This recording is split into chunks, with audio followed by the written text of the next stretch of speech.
What it means to be fearless.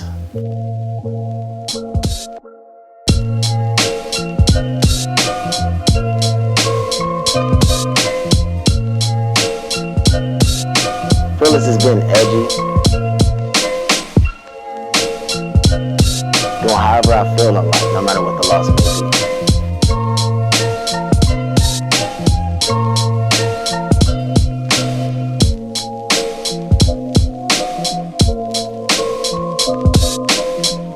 Living in an upside down world, which means living comfortably uncomfortable.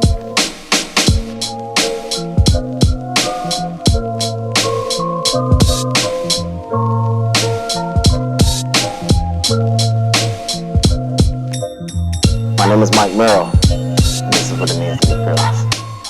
Hey guys, my name is Trofort, and here's another photo shoot breakdown.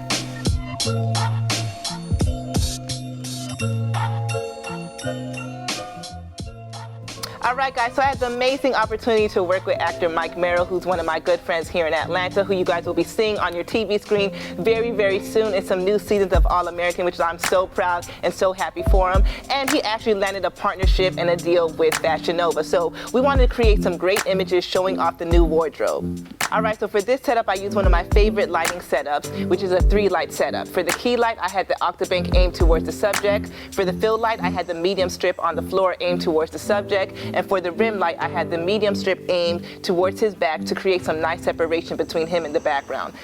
So a couple people asked me about fill light. So for me, the reason I like to use the medium strip is because it's a rectangle, it allows the light to spread nice and evenly. So I always have it on the floor aimed towards the subject so that it's filling from the feet all the way up to his head. So there's no harsh shadows underneath him. Alright guys, so here's another quick trick. When you're trying to figure out what lighting setup a photographer used, the first thing that you should look at is the eyes. It does not work all the time, but in a lot of cases, lighting creates a nice catch light within the eye. So as we zoom in closer in this image, you can see that we have 2 lights in his eyes, a circle for the octabank and a warped little rectangle, which is the fill light underneath him. So whenever you're trying to figure out what a lighting situation is, be sure to look at the eyes first.